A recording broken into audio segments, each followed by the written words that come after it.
Greetings, Smackers. Michael Edwards here, and we're in the Constant Spring era noted for, of course, being founded close to a water spring, a fountain that has served the era in different ways for many, many years. And today we're going to talk about water product, or at least the first in a line of water products from a different location, but one which we're sure you're going to be interested in.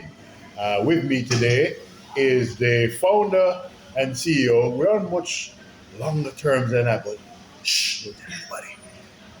Pleased to welcome Fritzroy Smith, founder CEO of Lifestream Water. That's Lifestream. So, Fritz, tell us how this whole idea of Lifestream Water came into being. Livestream water. Well, the whole thing started about 10 years ago when I met a gentleman named um, Jim Thomas from Naples. I actually met him in the airport. He was on his way to Cuba, and we were talking about just sitting down having a thing. We was talking about work and stuff and what I did and that. And I was so he said to me, "Look, I mean, he's in the water business, but he's not sure what he's doing with the water plant he has there, whatever it is." And I said to him, "I'll come back and run it for you, just as a joke." And he took me on. And when he came back from Cuba, he contacted me, and then we decided that we're going to go into this water business. My first initial impression was kind of Water, so what? water. I'm not quite sure, but Yeah. as I delved into it and I realized how profitable the market was, I then decided that yes, I'm going to go into this thing. But apart from the sort of immediate business possibilities, what is it that made doing this venture exciting? Money, money, the money that can be. The input is small, and the output, what you can get from it, is large. That's what impressed me. And then the whole idea of having my own bottle, my own label, designing it, and all that also intrigued me as well. And then when I went to look at Mr. Thomas's water plant in the Versailles Hotel, that alone also made him even more interested. His water is a well water. So his place where he is, the flooring, the water, his water is underneath the floor. So his water is the entire area that we were standing on. And when he turned on the pump to pump up that water from out of the well, the whole building was shaking with the amount of water that was coming out. I'm telling you, that alone impressed me. I was So so you basically happy. built the hotel on an aquifer then? Yeah, he built the whole water plant on top of the well. Wow. So, okay, that's the initial idea, but of course we know there's a lot of slips between when things start and when you're actually ready to hit the road. Yeah. Tell us, I mean, some of the real challenges and twists and turns into that journey. Okay, some of the challenges and twists and turns, right? One of the things that because I didn't know that much about the water market, I had to find somebody that did. And somebody introduced me to a lady named Opal Levy. And Opal Levy and her sister had a company called Sisters Inc.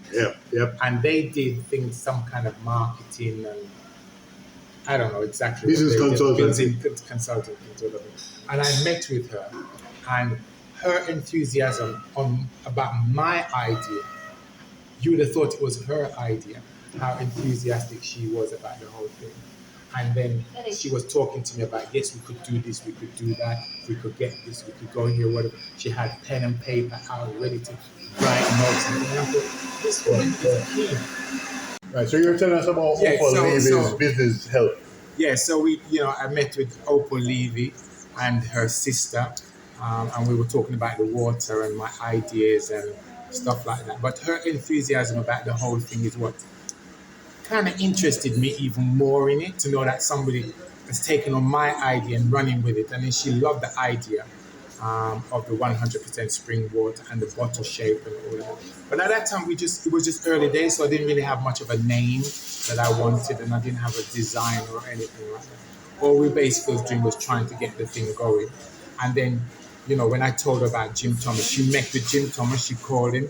She actually went to Versailles and looked at what they had to offer down there for herself to see what the whole thing was all about. So then, I spoke to my family in England, and then we came up with the name Life Stream, and then we came up with the tagline H2O Formula for Life, Why? because water is life. People say that all the time. Water, people say that all the time. Yeah. And then the formula was the nice one. So life stream, H2O, formula for what? Life. And then the actual product itself, at the time was called H2O Pure. H2O Right. Pure. But then we swapped it around to pure Pure H2O. So pure water. Nothing added, just as God intended. Even God Himself will drink the water. That's how. That could be a tagline later on. That's how good the water is. Even God Himself will drink it. You know what I mean? I mean, one of the ideas that we had for one of the adverts is for two kids to be drinking the water at lunchtime during their school, and one drinks the water. One doesn't have any water and looks at her friend drinking the water, and then says, "Can I have some?" And the friend said, "Yes, but no backwash." No backwash. Yes, no backwash. All right. And then the other one that we had was a child drinking the water and down to the last drop, and then God Himself says, "Can I have some? Leave some for me." Okay. That's how pure our water is. But I mean, Opal Levy and family and friends were very central to the whole thing. The name, the look and feel, the tagline, everything about it came from family, friends, Opal Levy and her crew. We all set it up like that. So before we get into how it's available, you mentioned it's in part of the story, but just zero in now on what are the unique selling points of Livestream. Why should everyone want to buy bottles of it? Livestream is unique in that it looks different. We're not following the norm. It looked different. The bottle is a totally different shape to what is available in Jamaica at the moment. The label is a totally transparent label. I mean, our original size label was 7 inches. And then we found that nobody in Jamaica, no machine in Jamaica can label 7 inches. So we had to cut it down to 5 inches, which still made it unique. The other unique thing is that our water is not just about hydration. It's a lifestyle. Once you buy into the water, it means that I am going to protect the environment. I'm going to hydrate and live healthy. The bottle itself is a unique bottle in that you will want to keep it. So you won't want to dispose of it. It's not a single-use bottle. It's a bottle that you will, once you finish drinking, you'll want to fill it up again and keep it. It will go hand in hand with anything that you have. It's an accessory. You can take it to events. Yeah, it's an accessory. You can take it to the gym. You can take it to events with you, whatever it is. It's another handbag for ladies. Where can we find it, and how is it going to get to those selling points? Right. So, okay, at the moment, what we're trying to do now is to find specific location. My business model is to start from the west and then come to Kingston.